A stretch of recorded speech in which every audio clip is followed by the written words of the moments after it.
Hello, everybody. Welcome to another series of Empowered Living in Northern Cyprus with me, Ayse and Erkan. We have a really special guest on today, and we're lucky to have her. She is a fellow empowered soul who's here to enlighten us about everything to do with birthing and everything that engulfs it. So I'm going to dive straight in and introduce you to the lovely Nickita. Nickita, hi. Hello, everyone. Thank you so much for having me on your show. Welcome to the show, Nickita. We've been a bit lazy lately, haven't we, Ash? We haven't done anything for a while, so I'm really looking forward to this one. So, what was the reason you wanted to have Nickita on? Do you want to explain that to the audience, and then we can jump right in?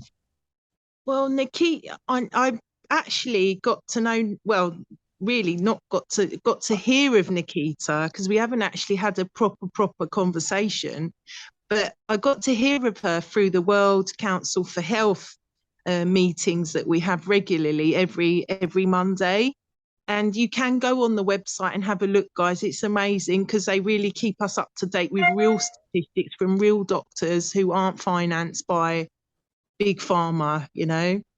And Nickita was just talking. She was a midwife who was, as you can see in the background, she's got a lovely advert there. When push comes to shove, backwards though, everything to do with natural birthing and empowering mothers everywhere in taking full control of their lives and their babies. So I really wanted to get her on because it's such an important part, you know. And the whole, you know, this elites are so focused on this section of, you know, fertility. I think if we can launch into giving people back their control, especially mothers, it's exactly what we need at the right time. And when I heard Nickita speaking, and it was just briefly, I thought, oh my God, we've got to get her on the show. She's a genius. So Nickita, tell us lots and lots about when push comes to shove. How did it come about? Give us a bit of your history. Yeah, sure. Okay, so in a nutshell, I had my first child 14 years ago, and I went through a conveyor belt system, and I felt like a number. I didn't feel I mattered. I wasn't treated like a human. And to be quite honest, it felt abuseful, in the hospital setting. I felt like I was just going through a conveyor belt, a machine, and I had no idea I was allowed to decline the things they were offering me. It didn't even occur to me. I thought, not that if I sat there and questioned it, I thought this is a legal requirement. It didn't even enter my mind because I was just going through the system as everyone else did. And I had my baby at 21. I was very young, and the birth process was awful. It was very traumatizing. I had post-traumatic stress for a long time, not that I realized it. And I couldn't believe the pain. I was induced. I was made to lay on my back. Everything that you see on One Born Every Minute or whatever you're going to watch, all the Hollywood stuff.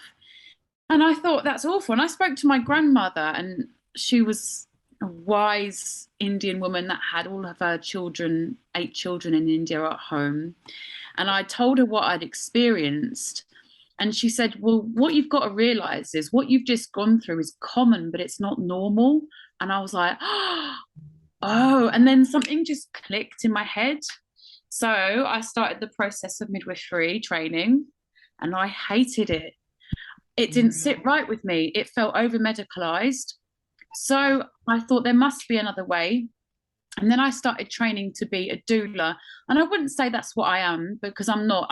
It's much more than that. I've had the privilege of training with some very wise traditional birth attendants, midwives, parteras, like, you know, in Mexican, I've learned from Mexican parteras, traditional birth attendants. I mean, some of these women can't even read or write, but man, do they know birth. So over the years, I have acquired lots of knowledge that is not available in the mainstream. And I have applied that knowledge with my clients. And I'm very proud to say my C-section rate is virtually non-existent because of the knowledge that I have applied with my clients. It's around 3 to 5%, and the NHS is 40%. I don't care what it says on Google. I know what hospitals' C-section rates are, and it is about 40%. Anyway, I've been a birth attendant for years. I'm also a singer-songwriter. I did release a song the other year called, got it here, Breathe Again. You can go onto YouTube, type in Nickita Breathe Again, and then the music video is about women being empowered. It's women having home births, midwives singing along to the chorus. And I did it to spread awareness of empowerment. Now, I started When Push Comes to Shove during the pandemic because independent midwives in the UK lost their insurance, which in my opinion was women's last hope for autonomy. Because if you're going to go through the system, you've got to do what they say, tick their boxes. That was their last hope. And I thought, right, we need something else. And if there's no independent midwives, I need to train women on how to attend birth. I'm not teaching midwifery by any stretch of the imagination. I'm not teaching vaginal exams and episiotomies, because birth is not a medical process. Birth is a natural process that will very occasionally need medical intervention. It's not a medical procedure that happens naturally and occasionally if you're lucky. So I'm not teaching midwifery. I have no interest in teaching midwifery. I'm teaching empowerment. I'm teaching autonomy. I'm teaching, you know what? Trust your body. I teach people the questions they should be asking. In fact, I have no interest in telling anyone how to give birth. None. It's not my business. It's not my problem. It's if they want to take control of their birth, here are the questions to ask. Here are the avenues to explore. Take responsibility for your birth. I had my second baby in lockdown. It was the most liberating experience of my life. I had her just there. And wow. It was in 3 hours, and I just got into bed and I stayed there for 2 weeks, and easy peasy. No interference, nothing. And I thought, right, more women need to do this. So I founded When Push Comes to Shove. And the idea is to make a one-stop service for maternity. So you can come to us, and if you're being a little bit disillusioned by the system, you can contact me and say, I live in such and such area. Can you provide me with a natural birth practitioner? We're not here to do anything clinical. All right, make no mistake there. This is not clinical. If you want clinical, there's already a system for that. So you can come to us and we'll say, yeah, we've got someone in your area. I can come to you. If you are on a low income and you cannot afford private care, we have the Access Fund. This is what this raised money for. And also anyone who's on my books, if I get them work, they have to donate 10% to the Access Funds. We have a pot that's always being topped up. So that means low income families can access our care for free, because it should be accessible to anyone. So they can come and do that. We've got proper education. So you can do my childbirth masterclass. I basically spent the last 2 years writing courses. So for parents, you can come and do our masterclass. If you're on a low income, message me, I'll give you 50% off.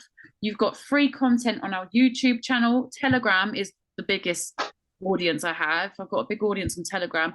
I frequently post videos, tips how to deal with the system if you've got a big baby or a small baby, or you want to be induced, or you've got twins or breech birth. Just go through all of it. You want a deeper look and you actually want to do what I do and train, you can come and train with us. I do a doula training course, and I teach women about true physiological birth, methods that you would never learn in midwifery, how to deal with a postpartum hemorrhage, so many things. I use herbal remedies, tinctures, even things like if a woman is starting to bleed, I'll cut a bit of their placenta off and put it in their mouth to stop bleeding, because the placenta's full of stem cells. You know, there's lots of natural things that I teach that you wouldn't otherwise learn anywhere else. And more than anything, the community we have is amazing.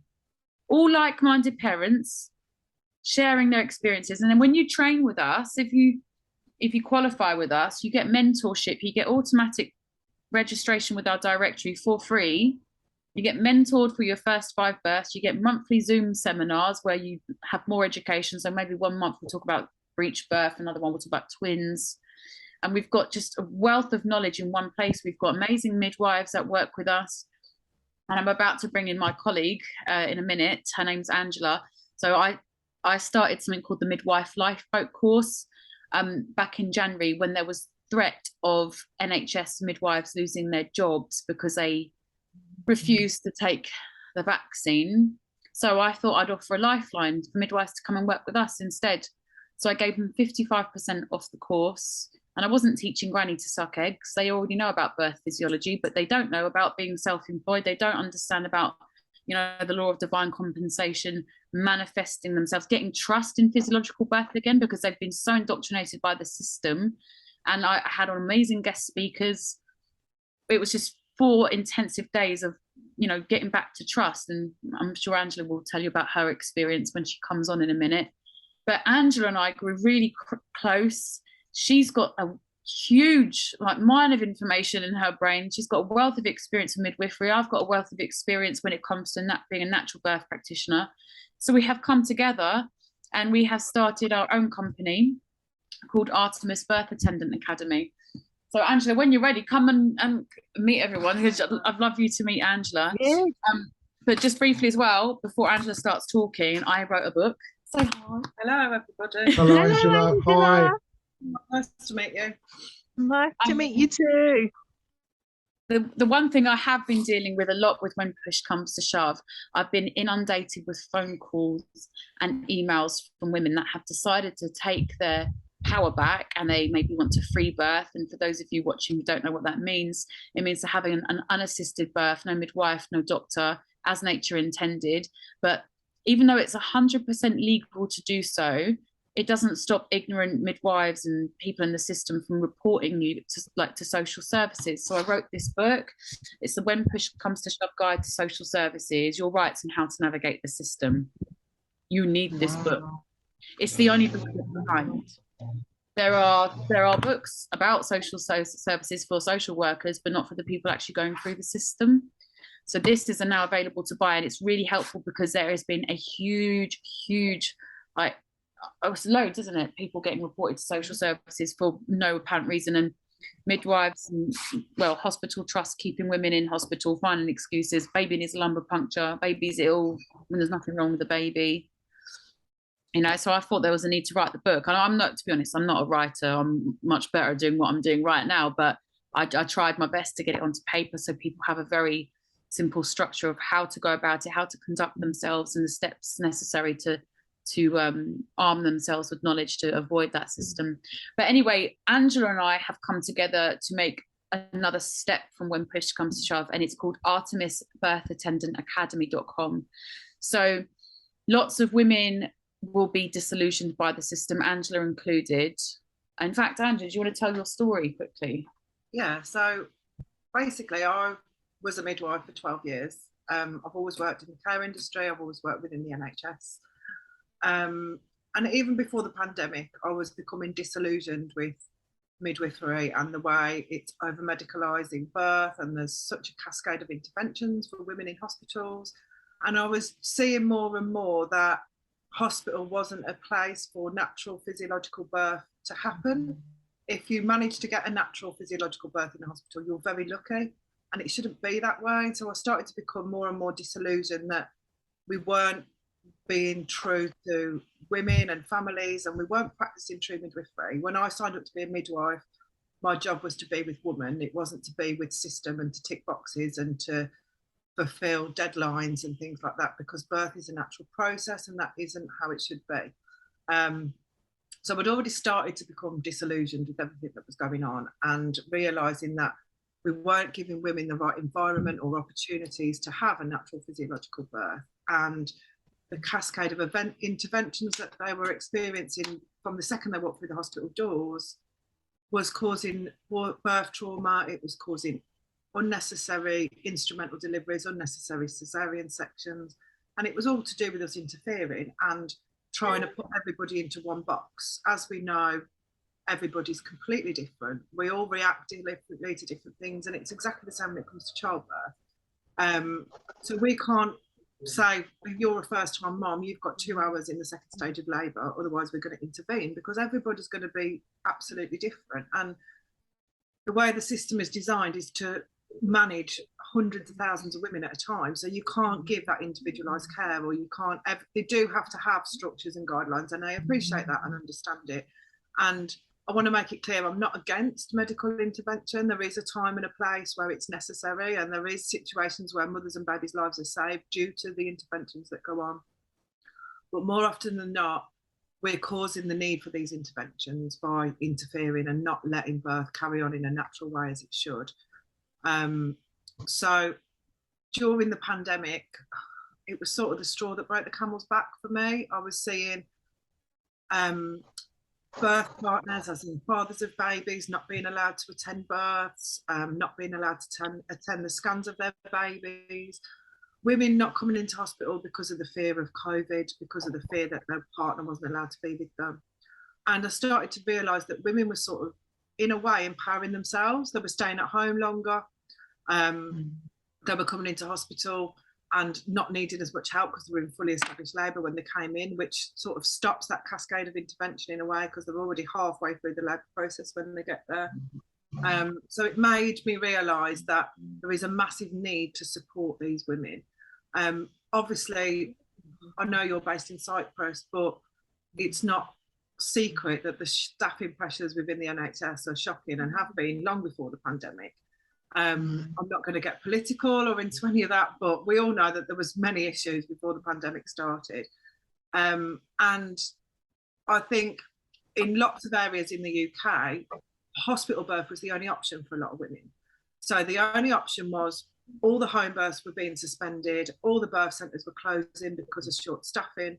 So you either had a hospital birth or you went alone and had a free birth, which that's not a choice. Do you know, like, women shouldn't be made to feel like they have to be on their own, but they shouldn't be forced to go into hospital either, which is why when push comes to shove is sort of filling in that middle gap of being able to provide an additional service alongside to what the NHS can offer, giving women more rights and opportunities and having a supportive role there if they decide that they want to have a home birth.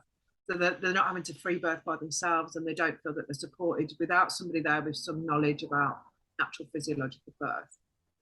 Me and Nickita both feel very strongly about empowering women to take control back of their birth experiences.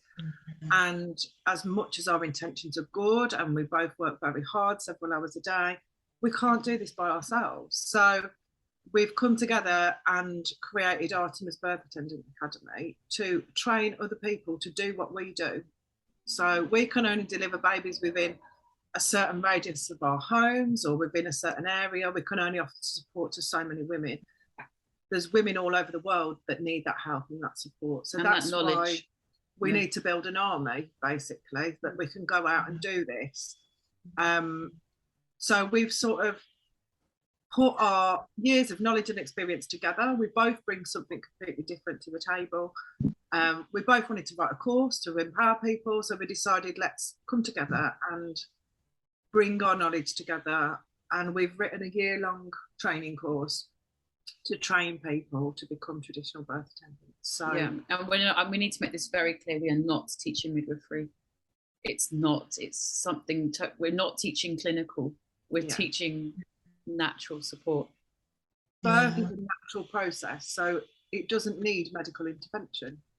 So if you're trained as a traditional birth attendant through Artemis Birth Attendant Academy, you will learn how to assist and empower women in natural birth, but you will also learn how to recognise when there may need to be some medical intervention.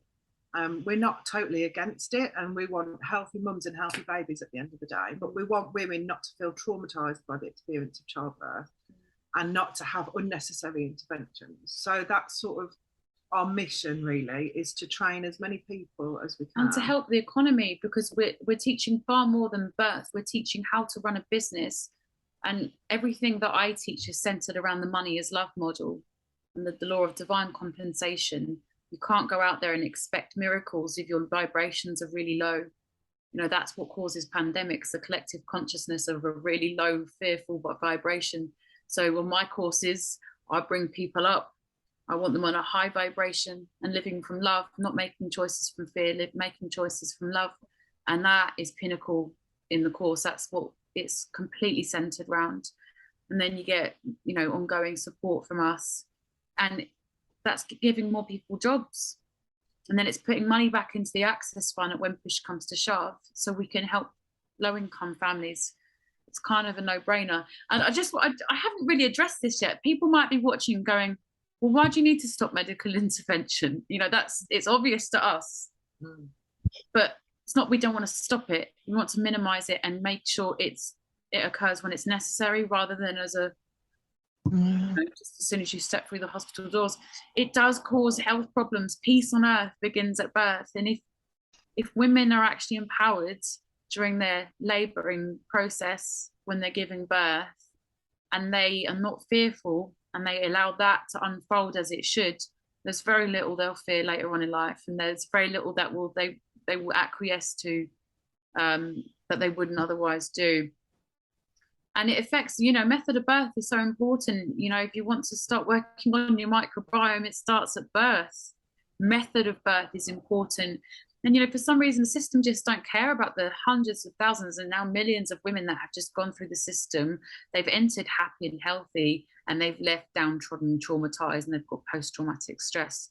There's hundreds of thousands of women now in care homes with prolapsed rectums because they had been put on their back to give birth, and they had forceps or 1-2 deliveries. You shouldn't give birth on your back. It's just become normal, but we don't question it. But that's what we're here for. And we're not out here to go and preach to everyone, this is how you should give birth how you want. But we're here if you want the knowledge. If you want to ask more questions, come to us. I'd like to get in the conversation, actually, because it is an area that as a man, and speaking as me personally, I have 2 children. I was at their births. One was an emergency cesarean at I think it was like 2 a.m. It was the most surreal experience I've ever been through. And the other one was natural, but in a hospital, and there was complications which made it very difficult. And it felt like an experience that I was at best I was a spectator to it, but obviously just being there, your presence is making a difference. But first, before I get into my experience, I just want to acknowledge you guys. You're so on the money. You're so amazing. You're so amazing. You're just very Where clear. have you been? No, it's just Ayse, we've always attempted. Our aim is always to make these shows about empowering. Angels, you are angels. You are doing God's work. You literally are, ladies. Flowing. I want to congratulate you. You're flowing. You're flowing empowerment. I'm sitting here with. Yes, I've got goosebumps. It's 33 degrees here, and I'm like, oh, sweet. But I just want to acknowledge you for your clarity, your passion. And as I said, Nickita, I was watching a couple of I had a few of your videos just playing on one to the other, and I just thought, wow, this woman's like just there, just really present, very focused. Really, I could get your empowerment and your commitment, and just seeing you both talking about the subject is just fantastic. So, I just want to acknowledge that, because this is what this show was all about, is bringing, left wing, left. And now that they've joined forces, wow. Yeah, they're a force to be so there's a collaboration here as well, which is awesome. The dream team. The dream team, yeah. Yeah, absolutely. I just wanted to ask a question, because I did hear, I can't say where it was. I just remember hearing a podcast, men talking, and they were talking about the trauma of being born. And do we ever really, as a human being, and this was men talking, it wasn't about men, but it was just happened to be guys talking about the trauma of childbirth and what it does, what it can and how it can affect an individual. Because although life starts a lot earlier than birth is, I suppose, your first experience of the world external to your mother, your life giver, your life support system. Is there anything you could say about that to just have a lot to say about I imagine that. You would, but I don't even know if I don't. You know what? I don't even know if that's a good question, but it just seems to be the question that I'd like to ask, if that's okay. Sure. Do we need to end and come back? No, we're right. We're right for 10 minutes. I'll give you like a minute. I'll give you just a quick a cap of what I believe that to be with birth trauma. So this is another thing I offer at when push comes to shove. So a lot of women will come to me and saying, oh, before I get pregnant again, or I'm pregnant for the second time, I actually want to arm myself with knowledge. And they'll come to me with an ailment. So let's take, for example, hyperemesis, which means very severe sickness. You hear about morning sickness. And some people have had it so severe, they literally think they're going to die. And it's awful to go through. So they'll come to me and they're expecting me to go, well, take this remedy or that remedy. I'm like, no. The idea of health, there are 3 things: mind, body, and soul. Now, the thing is with pregnancy, and all humans, there's a legacy. We carry a legacy. We have cellular memory. And especially with women, we carry a mother wound. So if a woman were to come to me and I'll ask them this question, they think, oh my God, he's psychic, but it's nothing to do with this. So I'll say to them, I'm assuming you've been abused, your mother was abused and your grandmother was abused. And they go, how do you know that? Right, well, because your body is basically telling, well, your soul's telling your body it's not safe to have a baby because that baby is going to be traumatized.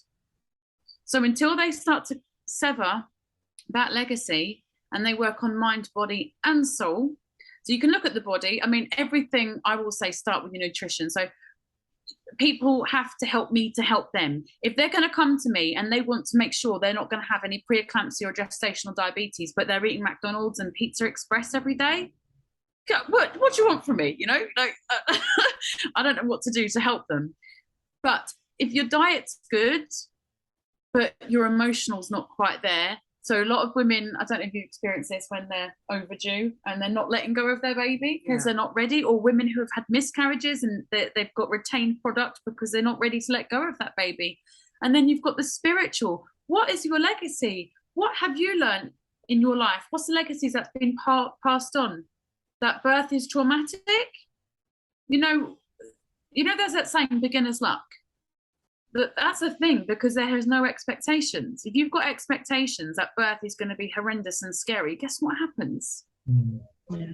And look at animals. Animals, apart from rats, from what I know, do not suffer with what's called metacognition. Metacognition means that you are aware, and only humans and rats have that. So if you watch a dog or a cat or a chimp giving birth, they're not like, oh God, this is awful, because they're in the present moment. They're not thinking a few hours ahead or even a few minutes ahead, because the past and the future only exist in your head.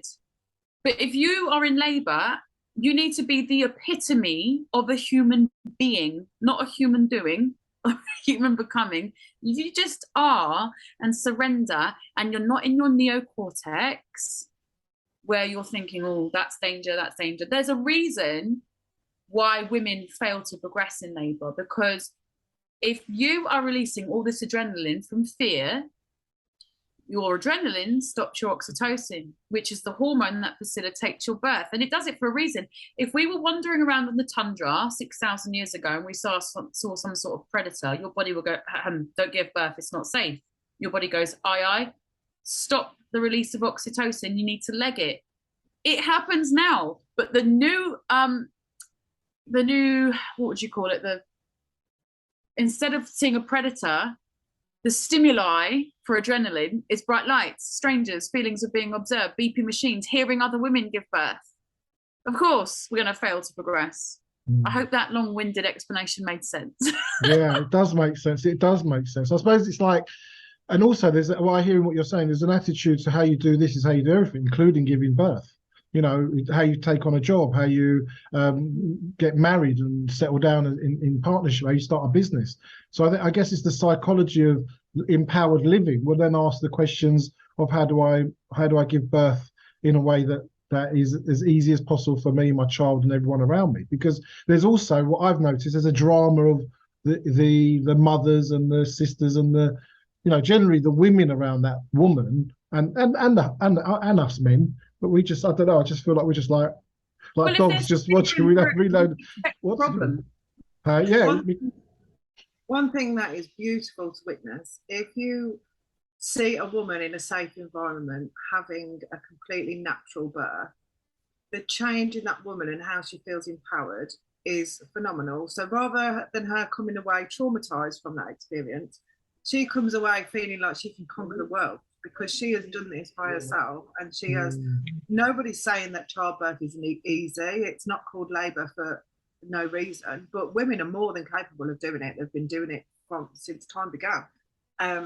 But we've just sort of placed fear into that situation, and birth trauma has become common, although it's not normal, and that's what we're trying to change. And like you were saying about a baby's birth experience, it sort of sets you up for life with regards to the way that they're born, how it affects their immune system, their microbiome, the mother's experience of that childbirth, cortisol levels. Unfortunately, maternal death, one of the biggest causes, is still suicide in the postnatal period.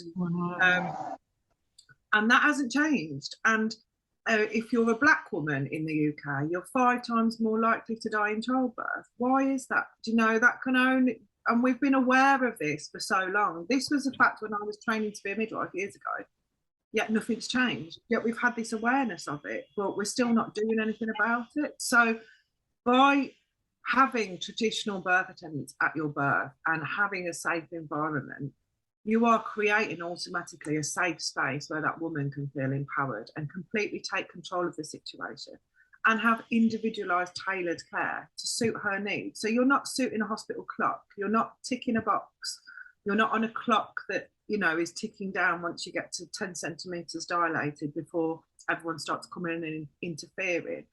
And going back to what we said about the hormones and oxytocin and adrenaline, if you're in a room, it's a bit like if you're making love to your partner to create a baby. If somebody kept coming into the room and turning the light on and saying, you can't do it in that position, or you're not doing it right, you're not quick enough, you know, this isn't gonna work.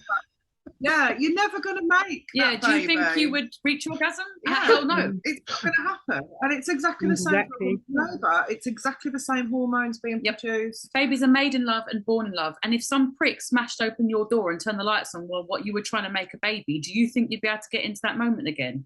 Well, I feel slightly threatened with that question. Right, listen, we're gonna stop here for a sec. We're gonna come back in part 2 and further explore this conversation. So thanks, guys, so far. We'll be back in a minute. So welcome back, everybody, to part 2, where we're just continuing to talk to our lovely ladies. I wanted to specifically ask you, ladies, because I've done some investigating into ultrasounds. Obviously, this is again a part of medical intervention, and I mean, it's really not good, is it? All these regular ultrasounds that they're doing on you know, this conventional way of checking baby. And what do you guys think about the ultrasound? It's a multifaceted question because right, ultrasound can be good, but it depends what you think good is, what the purpose of it is.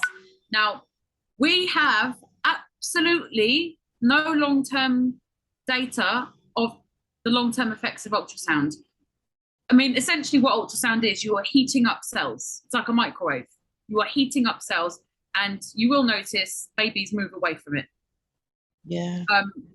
It happens to most women. They'll go, oh, the baby started to move as soon as you stick the probe on. You are basically heating up cells for the ultrasound to work. There is no long-term data in the safety of ultrasound, so we don't know. Now, if you are having a lot of bleeding, which could indicate something like placenta previa, where the placenta is covering the cervix, a little scan might be a good thing. Yep, that's what's going on here. But what I've been very alarmed with is the frequency of ultrasounds. Now, ultrasound will lead from one intervention to a cascade of the next one. So you said you were watching some of my videos about big babies, small babies. So one thing you've got to bear in mind is the margin of error in scans to determine the size of a baby. The only good way to measure the size of a baby is when the baby's born and you weigh them. So if you're saying, oh, your baby's small, well, what is small? And we want to induce your baby, okay? How many babies that are induced end up in the neonatal intensive care unit? And how many are actually small? Have you got anything to add to that? Yeah, from my experience working in the hospital and over the years seeing the frequency of ultrasound increasing, the outcomes haven't changed. Although the frequency of ultrasound has become more, where it's not reduced the event of stillbirth, or it hasn't, you know, it's not saving babies' lives necessarily. I agree with what Nickita's saying. There are situations where, for example, if you're looking at the efficiency of how the placenta's working, or if you're trying to find a cause of bleeding, then having a scan, the risks are going to outweigh, the benefits are going to outweigh the risk in that situation. What I'm noticing more and more is women are offered growth scans based on a very generic list of risk factors. And as we know, these growth scans aren't always accurate in telling you the weight of the baby, and they go on to cause a whole cascade of intervention. What I realised when I was working within the system is that a lot of the practices that go on is not due to the interest of, I'm not saying that they haven't got a woman's and baby's well-being in their best interest. They think they're doing that in their best interest, but they also come from a place of fear of litigation. So that is a massive thing. From a legal perspective, the payouts in obstetrics are higher than any other field of medicine. That being, if a baby is birth injured and a hospital trust has to pay out, it's paying out for the whole of that child's life. So the fear of litigation in hospital births is massive. So it makes you become a defensive practitioner because you're scared of being sued. So you're putting things in place that are mainly to protect you as a practitioner rather than for the right and well-being of that child. So there is a place for ultrasound, and there are like instances where it is appropriate. Yeah, when you choose to, but and being forced to. It can also pick up things like your 20-week scan, your anomaly scan. It can also pick up conditions in babies that might not be compatible with life outside of the womb. So then it's given a woman a choice and an opportunity to make a decision if she wishes to continue with the pregnancy. But there is a time and a place for it, and I do think that it totally goes back to individualised care, and I do think it's something that is overdone and it's becoming more and more prevalent. And my belief is that it's coming from that defensive practice and the fear of litigation rather than the well-being of the mother and the child, which could all be solved, by the way, if we just actually gave women empowerment rather than this is how you have to birth. If women actually took control and responsibility, that might trigger a few people if I say that, but I'm actually here to say, well, why is it triggering you? Why do you not want to take responsibility for your birth? I knew that there were risks and benefits for how I decided to give birth to my baby, i.e. just behind me there in a pool. I knew, okay, well, if something went wrong, I'm not at a hospital, but I knew something was much more likely to go wrong if I were in a hospital. And this is the missing part of everything. People have lost touch with their wisdom. There's intelligence and there's wisdom. And if you can actually get in touch with your baby and feel, is everything okay? I've never seen a woman's intuition wrong. I've seen women in their head going, oh, is the baby moving? Is the baby not moving? And then when they drop down into trust, they go, oh, yeah, okay, the baby's fine. Or they go, no, I think I know something's wrong. I've never seen a woman wrong to this day. Touch wood. It's connecting back with our intuition, isn't it? Absolutely. Which is what this world has tried to suppress. And I think we were talking just before we started recording with Nickita about how we're so suppressed with our programming, and it's kind of like unprogramming everything again, isn't it, really? Just like currently what you guys are doing, you know, it's all just a big program as to, you know, oh, you're pregnant, you've got to go to the GP, you've got to get, you know, yourself registered on there, get regular, you know, ultrasounds, have this vitamin, have this folic acid. It's just the norm, isn't it? And when it's not the norm, it's not when you connect with your natural body and you know, your heart and your soul and your mind and body. But because we've been programmed into all of this, it's just unprogramming that. And what you guys are doing are literally unprogramming women. And it's amazing. It's really trying to create an awareness. I think at this stage, by the time you find myself or Nickita, you've already got some level of awareness because you're already seeking an alternative or you're already looking for an option. What we want to try and do is reach those other women that don't realise that they can say no to antenatal care. They don't have to indoctrinate themselves into this system, but they don't have that awareness. Like, there will be highly educated women. For example, I was speaking to a teacher the other day and she was like, well, I need to have these blood tests done and I need to have that blood test done. I said, do you know what they're for? Do you want them? Do you know you can say no? And she's like, well, I can't say no because the doctor said. And I was like, of course you can say no. It's your body and it's your choice. And you can have information provided to you to help you make an informed decision about what you want to do with your care. It's not just a tick box exercise that you're given a list of things that you've got to now do.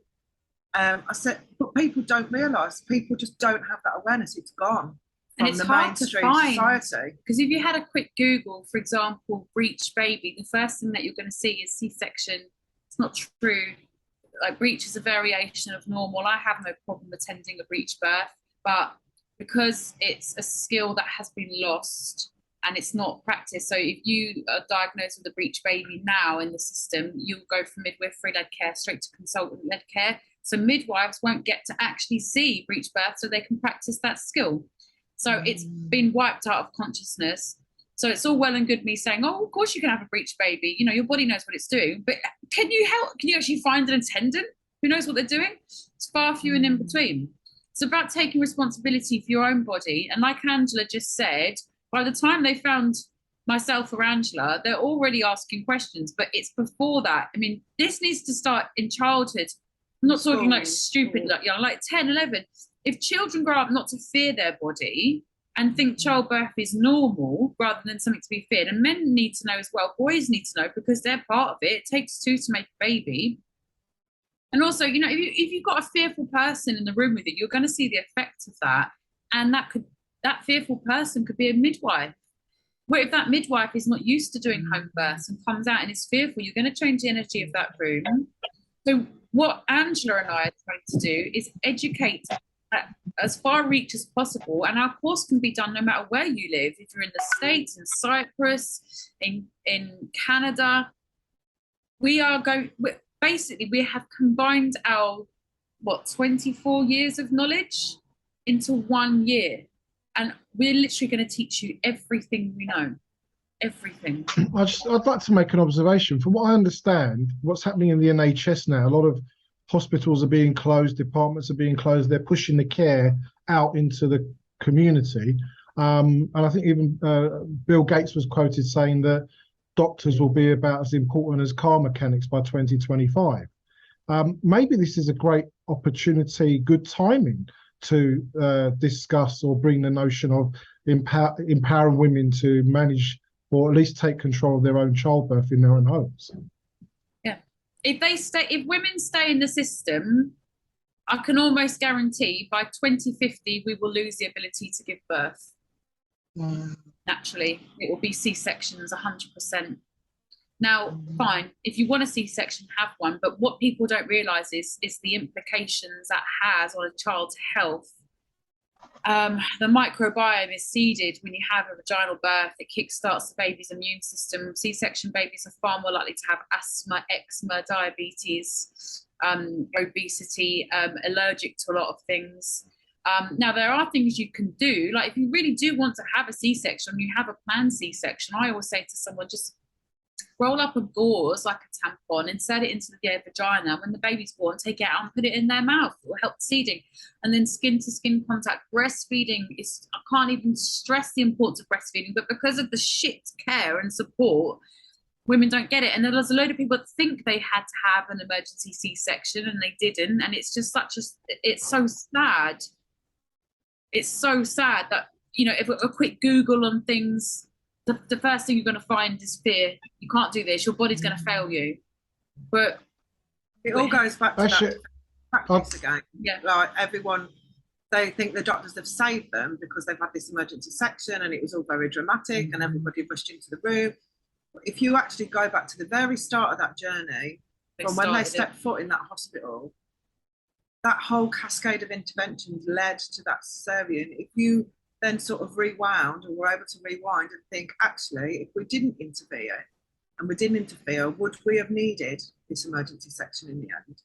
Would this have needed to happen if the hormones are allowed to flow properly, if the environment was correct, if the person felt safe and didn't feel interfered with, if there weren't strangers putting their fingers inside them every few hours and turning bright lights on? And would it have ended up in that way, that these life-saving doctors rushed in and saved the day? Would it have been like that? Obviously, we can't go back in time in these situations, but what we can do is challenge the intervention and the over-medicalisation and educate women to ask the right questions. Yeah.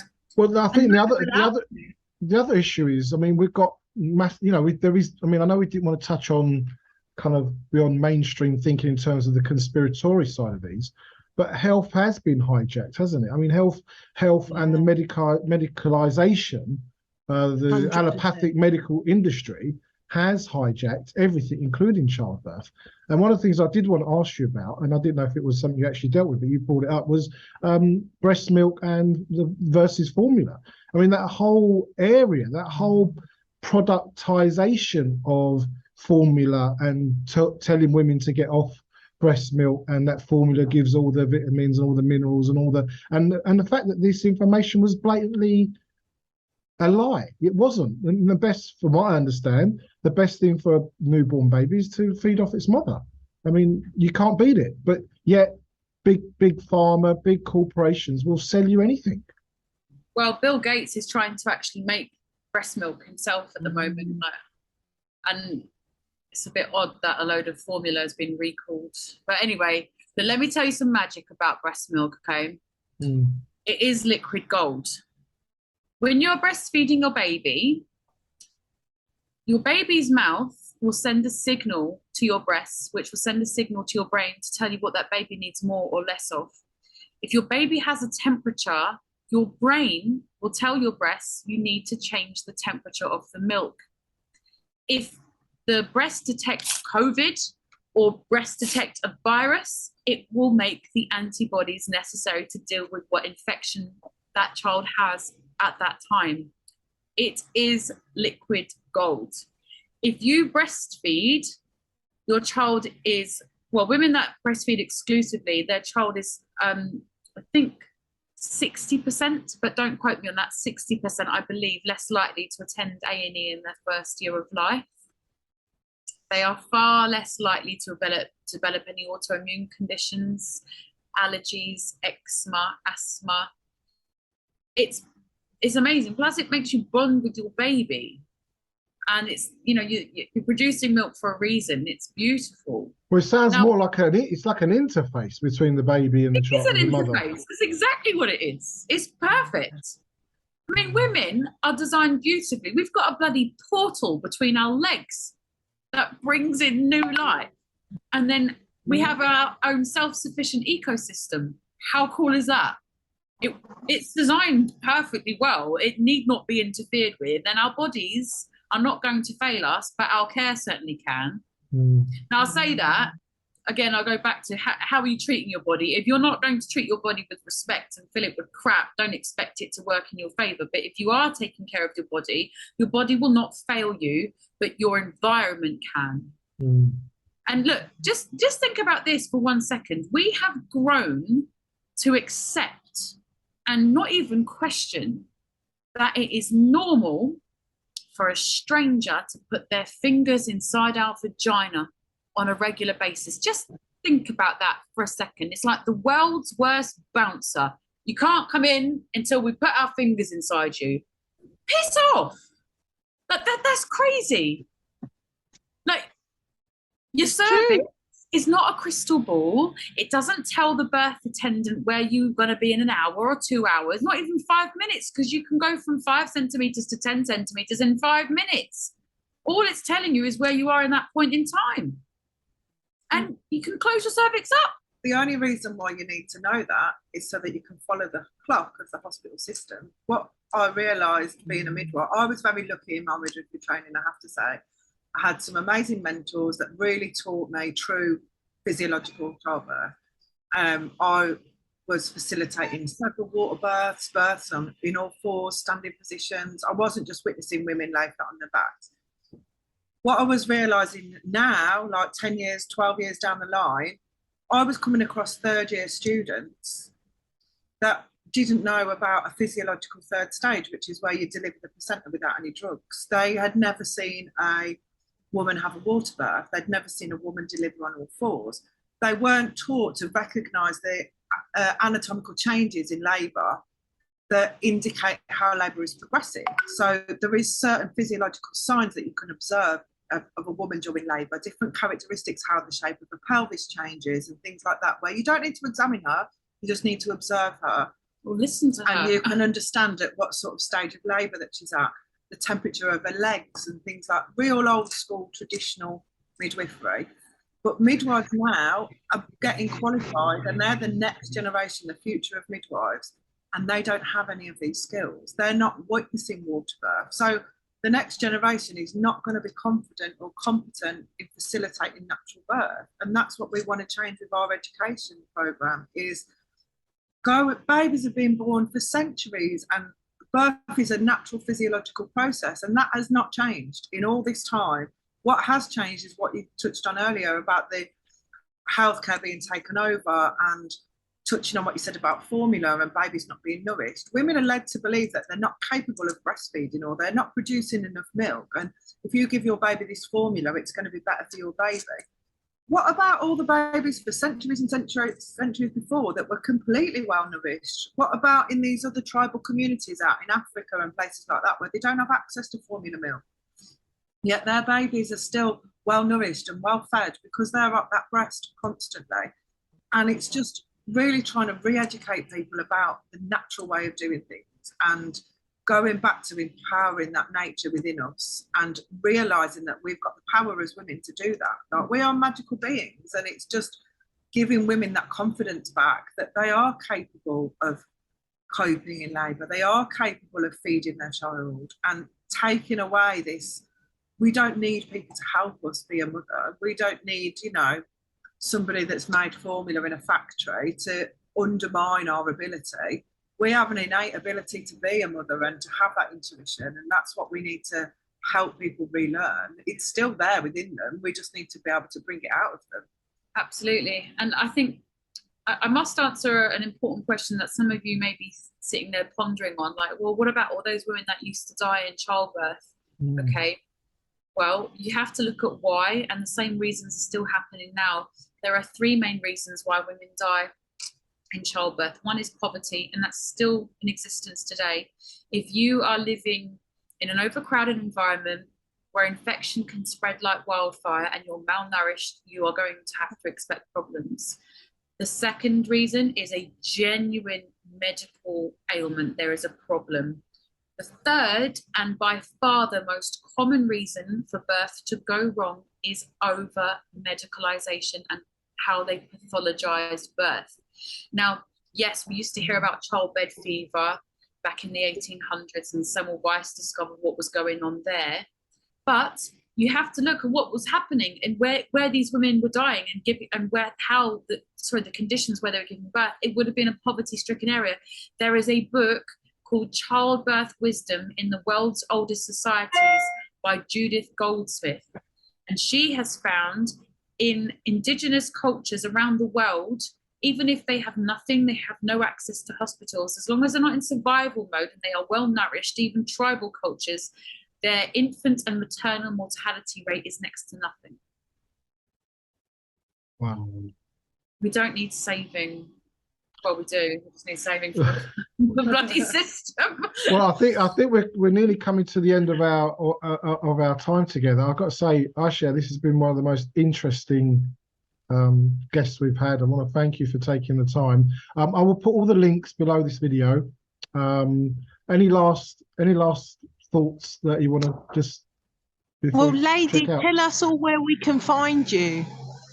Sure. Well, you can go to whenpushcomestosshove.co.uk if you want to train to be a doula, or you want birth education for yourself if you're expecting a baby, or if you want a birth practitioner. If you want a really deep look and a very profound understanding of physiological birth and how to be a birth practitioner like myself and Angela, go to artemisbirthattendantacademy.com. And in fact, if you subscribe to our channel, you will get we have a new animated show. So once a week we're putting out stories. The first one, the pilot, was Angela's story, and it's an animated series. It's Angela as a cartoon telling her story. If you want to send your story in on a 20-30 minute audio note, we can animate you too. It's just it's a fun way that people can subscribe. They can get something out of it. We can send you newsletters, what's going on in the birth world, you know, discounts we're offering on the course. But we can guarantee you, if you want to sign up with our course, you will learn more in that 1 year course than you ever would in a 3-year traditional degree. We can guarantee you that.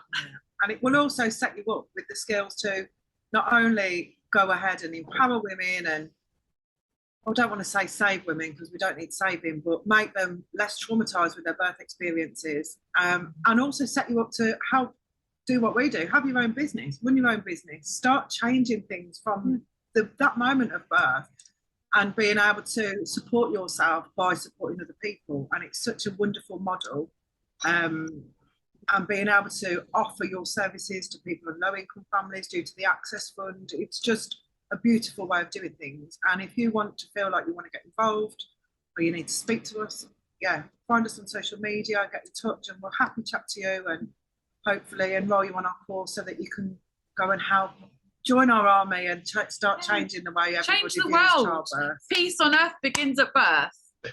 I love the strap line. It's fantastic. Love that. My daughter was at a school and it said a good start never stops. You know, I think obviously if you're bringing people, humanity into existence, into this mortal coil, in a way that leaves people empowered, I guess it never ever really stops benefiting them. Listen, I want to say thank you for joining us, Ayse. Great find, fantastic guest. We'll put all the details below this video. We have slowed down our. We haven't been so proficient lately, have we, Ayse? But we are doing our best, and we will carry on trying to finding interesting guests and interesting subjects to empower us and the people around us. Thanks for joining us. Take care. Bye. Thank you. Thank you. Hi everyone, we're just back for a mini update which passed us by. Nickita, tell us, you're at an event soon, aren't you? Oh, Angela and I are for Artemis Birth Attendant Academy. So we're going to be speaking at the South Wales Wellness Show at Cardiff University on the 16th of October. You can meet myself and Nickita in person. You can listen to more about our mission and what we're trying to do with changing the way people view maternity and childbirth. There's also lots of other fantastic speakers there on the day, lots of wellness advocates, and there will be a link below this video. So if you want to get to, and I'll be doing a book signing. Yay! Laura Brand, actually. Laura Brand's going to be there doing a book. Fantastic. Okay, guys, that's the update. We'll see you soon. Take care. Bye. Bye.